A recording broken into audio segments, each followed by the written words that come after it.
ಒಂದು ಯೋಜನೆಯನ್ನು ತಗೊಂಡು ಹೊರಟಿದ್ದಾರೆ ಕರ್ನಾಟಕ ರಾಜ್ಯದಲ್ಲಿ.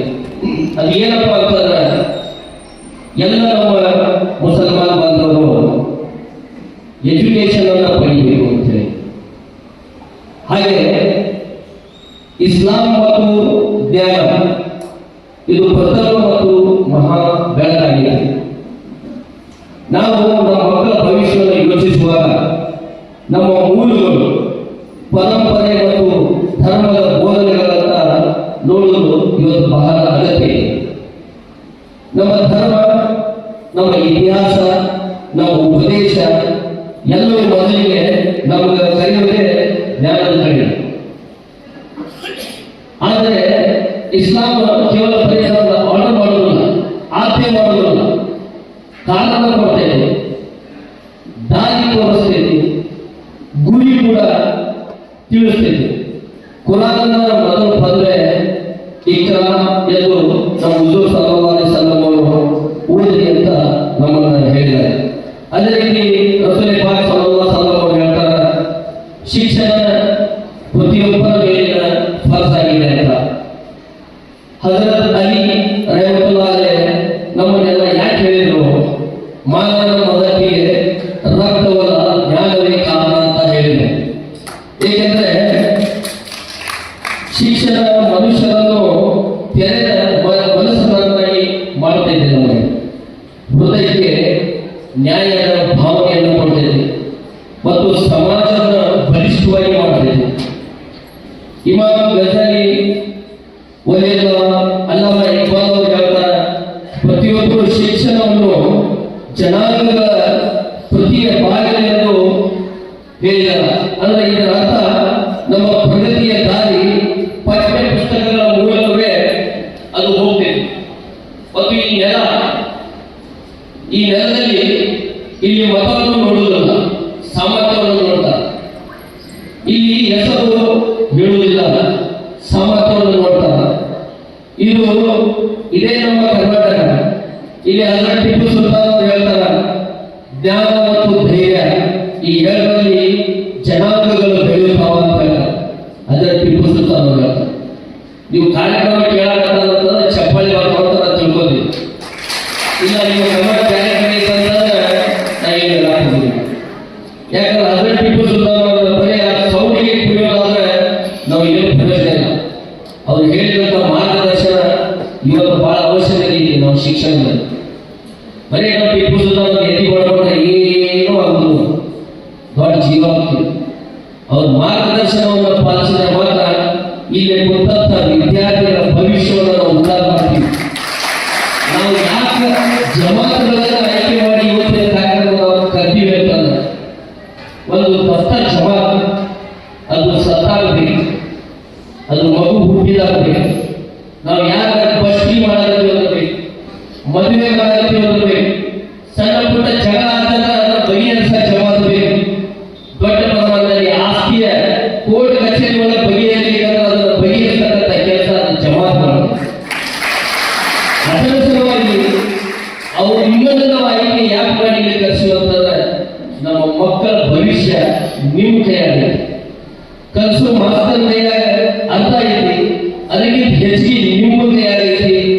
ನಮ್ಮ ಊರಿನ ಮಕ್ಕಳು, ನಮ್ಮ ಓಣಿ ಮಕ್ಕಳು ಎಲ್ಲರೂ ಶಾಲೆಗೆ ಬರ್ತಾರೋ ಇಲ್ಲೋ, ಅವರು ಕಲಿಯಾಕತ್ತಾರೋ ಇಲ್ಲೋ, ಇದು ನೋಡ್ತಕ್ಕಂಥ ಜವಾಬ್ದಾರಿ ನಮ್ಮ ಜಮಾತುಗಳ ಮೇಲೆ ಭಾಳ ಇದೆ.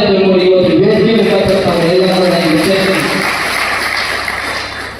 ಈ ಇಂಥವು ನಮ್ಮ ಧರ್ಮ ಶಿಕ್ಷಣದತ್ತ ಕರೀತಿದೆ. ನಮ್ಮ ನೆಲ ಶಿಕ್ಷಣದ ಮೇಲೆ ಇರ್ತಿದೆ. ನಮ್ಮ ನೆಲ ಹಾಗಿದ್ರೆ ನಮ್ಮನ್ನು ಹಿಂದೆ ತಳ್ಳುವರು ಯಾರು? ನಮ್ಗೆ ಯಾಕೆ ಇದು ಯಾರು ಆಗಲ್ಲ? ಕರ್ನಾಟಕ ಸಾಧಾರಣ ರಾಜ್ಯವಲ್ಲ, ಒಂದು ವಿಸ್ಮಯ ಶಿಕ್ಷಣದ ಕೇಂದ್ರ ನಮ್ಮ ಕರ್ನಾಟಕ. ಇಲ್ಲಿ ಓದಲು ವಿಶ್ವದ ಎಲ್ಲ ಕಡೆಯಿಂದ ಬರ್ತಾರೆ. ಯಾಕೆ ಬರ್ತಾರೆ? ಬೆಂಗಳೂರು ಐಟಿ ಮತ್ತು ಸಂಶೋಧನೆಯ ರಾಜಧಾನಿ ಬೆಂಗಳೂರು, ಮೈಸೂರು ಸಂಸ್ಕೃತಿ ಮತ್ತು ಶಿಕ್ಷಣದ ನಾಡು, ಧಾರವಾಡ ಸಾಹಿತ್ಯ ಮತ್ತು ವಿಶ್ವವಿದ್ಯಾಲಯದ ಕೇಂದ್ರ, ಮಣಿಪಾಲ್ ಜಾಗತಿಕ ವೈದ್ಯಕೀಯ ಶಿಕ್ಷಣದ ಕೇಂದ್ರ, ಬೆಳಗಾವಿ ಎಂಜಿನಿಯರಿಂಗ್ ಮತ್ತು ತಾಂತ್ರಿಕ ವಿದ್ಯೆಯ ಕೇಂದ್ರ, ಇದು ಶಿಕ್ಷಣದ ರಾಜಧಾನಿ ನಮ್ಮ ಜಿಲ್ಲೆ. ಅವತ್ತು ಆ ಊರ ಎದ್ದಾಗ ಅವನು ಹುಮ್ಮನ್ನು ಪಂಡಿತ, ಆ ಕಾಲದ ಮಹಾನ್ ಪಂಡಿತ. ಆ ಮಹಿಪತಿ ದಾಸನ ಮೈ ಝುಮ್ ಬಂದಾಗ ನೀವು ಸಾಮಾನ್ಯ ಮನುಷ್ಯರಲ್ಲ, ನೀವು ಯಾರು ಹೇಳ್ರಿ ಏನ, ನೀವು ಹುಚ್ಚಂತೆ ನೀವು ನಾವು ಪಾಟಿ ಮಾಡಿ ಹೊರಗಿದ್ದೀವಿ, ನೀವು ಹುಚ್ಚಂತ ಅಲ್ಲ, ದೈವಿ ಪುರುಷರಿಗೆ ನೀವು ಯಾರು ಎಲ್ಲಿಂದ ಬಂದ್ರಿ ಹೇಳ್ರಿ ಅಂತ. ಅವಾಗ ಅವರು ಏನು ಉತ್ತರ ಕೊಡ್ತಾರ, ಅದು ಒಂದು ಮಾತು ಹೇಳ್ತಾರ, ಮಿಸ್ಟರ್ ಮಹಿಪತಿ, ನೀನು ಈ ರಾಜನ ಗುಲಾಮಗಿರಿ ಮಾಡಕ್ಕೆ ಬಂದಿಲ್ಲ ಈ ಜಗತ್ತಿಗೆ, ನಿನ್ನಿಂದ ಈ ಜಗತ್ತಿಗೆ ಶಿಕ್ಷಣದ ಕೊರತೆ ಮಾಡಿ ಬಂದಿದ್ದಿ. ನೀನು ಇವತ್ತೇ ಅವರ ರಾಜಸ್ಥಾನದ ರಾಜೀನಾಮೆ ಕೊಟ್ಟು ವಾಪಸ್ ಬರಬೇಕು. ಅದೀಗ ಪವಾಡ ಮಾಡಿದಂತ ಮಹಿಪತಿ ದಾಸರು ಸೀದಾ ಹೋಗ್ತಾರ, ರಾಜಸ್ಥಾನಕ್ಕೆ ಹೋಗಿ ರಾಜೀನಾಮೆ ಕೊಟ್ಟು ಬರ್ತಾರ. ಆಯ್ತು, ನಾ ಏನ್ ಮಾಡ್ಬೇಕು ಹೇಳ್ರಿ ಅಂತ. ಏನ್ ಮಾಡೋಣ, ಕಟ್ಟಿಗೆ ಹೋಗ್ಕೊಂಡು ನಿನಗೆ ದೇವರ ಆಜ್ಞೆ ಆಗ್ತದ, ನಿನಗೆ ಶಿಕ್ಷಣದ ಮಾಹಿತಿ ಬರ್ತದ, ನೀ ಅವ್ರಿಗೆ ಕೆಲಸ ಮಾಡೋದು ಅಂತ. ಇವತ್ತು ಈ ರಾಜ್ಯದಲ್ಲಿ ಮಹಿಪತಿ ದಾಸರು ಬರೆದಂತ ಪುಸ್ತಕಗಳ ಭಂಡಾರ ನೋಡಿಬಿಟ್ರೆ ನೀವು ಹೈರಾಣಾಗಿ ಅಷ್ಟು ಪುಸ್ತಕಗಳನ್ನು ಬರೆದು ಮುಂದೆ.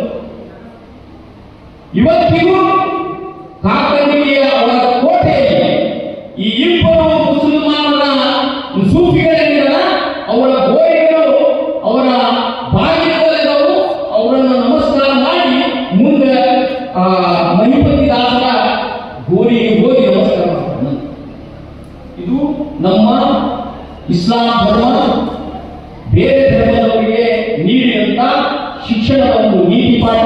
ಇಂಥ ಅನೇಕ ಉದಾಹರಣೆಗಳು ನಮಗೆ ಓದಲಿಕ್ಕೆ ಸಿಗ್ತವು, ನೋಡಲಿಕ್ಕೆ ಸಿಗ್ತವು. ಅದಕ್ಕಾಗಿ ಶಿಕ್ಷಣದ ಮಹತ್ವವನ್ನ ಅರಿಬೇಕಾಗಿರ್ತಕ್ಕಂಥದ್ದು ನಮ್ಮನಿಗೆಲ್ಲ ಆದ್ಯ ಕರ್ತವ್ಯ. ನಾವು 30-40 ದಾಟಿದವರಿಗೆ ಶಿಕ್ಷಣ ಅವಶ್ಯಕತೆ ಇಲ್ಲ ಅನ್ನೋದಿಲ್ಲ. ನೀವು ಪುಸ್ತಕಗಳ ಜೊತೆ ಒಡನಾಡಬೇಕು, ಪುಸ್ತಕಗಳನ್ನು ಓದ್ತಿರಬೇಕು. ದೇಶದಲ್ಲಿ ಪ್ರಕಟವಾಗುವಂತಹ ಎಲ್ಲಾ ಪತ್ರಿಕೆಗಳನ್ನು ಓದಬೇಕು. ಮುಸಲ್ಮಾನರ ಒಂದು ದೌರ್ಬಲ್ಯ ಏನಪ್ಪ ಅಂತಂದ್ರೆ ಪತ್ರಿಕೆ ಓದೋದಿಲ್ಲ, ಪತ್ರಿಕೆನೇ ಓದೋದಿಲ್ಲ. ಆಗ ಪೇಪರ್ ಅಲ್ಲ, ದೇಶದ ಜೇನಿ ಅಂತ ಹೇಳಿ ಮುಂಜಾನೆ ಸುಮ್ಮನೆ ಬಳಸ್ಬೇಕು, ಎಲ್ಲ ಓದಬೇಕಂತಲ್ಲ, ಬಳಸ್ಬೇಕು. ಅದರಲ್ಲಿ ನನಗೆ ಬಹಳಷ್ಟು ಮಾಹಿತಿಗಳು ಸಿಗ್ತಾವೆ. ಈ ಹುಡುಗಿರು ಅಷ್ಟೇ, ಇವತ್ತು ನಿಮ್ಮಿಂದಲೇ ಒಂದು ಕ್ರಾಂತಿ ಆಗ್ತದೆ. ನೀವು ವಯಸ್ಸಿನವರು ಕ್ರಾಂತಿ ಮಾಡಲಿಕ್ಕೆ ಹೇಳಿದ್ರೆ ಸಾಕಷ್ಟು ಬದಲಾವಣೆಗಳು ಈ ಜಗತ್ತಿಗೆ ತರಲಿಕ್ಕೆ ಸಾಧ್ಯ ಆಗ್ತದೆ ಅನ್ನೋ ಮಾತನ್ನ ಹೇಳಿ, ಏನು ನಾವು ನಮ್ಮ ಶಫೀಗಳಿಗೆ ನಾವು ತುಂಬು ಹೃದಯದ ಅಭಿನಂದನೆಗಳನ್ನ ಮೊದಲೇ ಹೇಳಬೇಕಾಗಿತ್ತು, ಅದು ಕೊನೆಗೆ ಹೇಳ್ತಾ ಇದ್ದೀನಿ. ಬಹಳ ದೊಡ್ಡ ಕಾರ್ಯಕ್ರಮ ಮಾಡಿದ್ದಾರೆ. ಇದು ಸಣ್ಣ ಅಲ್ಲ, ಇಷ್ಟೊಂದು ಜನರನ್ನ ಸೇರಿಸೋದು, ಅವರಿಗೆ ಎಲ್ಲ ವ್ಯವಸ್ಥೆಯನ್ನು ಮಾಡೋದ್ರಲ್ಲಿ ನಮ್ಮನ್ನ ಕರೆದುಕೊಂಡು ಬಂದು ಇಲ್ಲಿ ಮಾತಾಡಿಸುವಂತ ಕೆಲಸ ಸಣ್ಣದ ಸಂಘಟನೆ ಮಾಡುವಂತವ್ರಿಗೆ ಅದರ ಒಂದು ಬೆಲೆ ಕೊಟ್ಟಿರ್ತದ. ಇದು ಬಹಳಷ್ಟು ದೊಡ್ಡ ಕೆಲಸ. ಅವರಿಗೆ ನಮ್ಮ ಮತ್ತೆ ಕರ್ನಾಟಕ ರಾಜ್ಯ ಮುಸ್ಲಿಂ ಯುನಿಟಿಯ ಪರವಾಗಿ ನನ್ನ ಮನಸ್ಸಿನ ಅಂತರಾಳದಿಂದ ಅವರಿಗೆ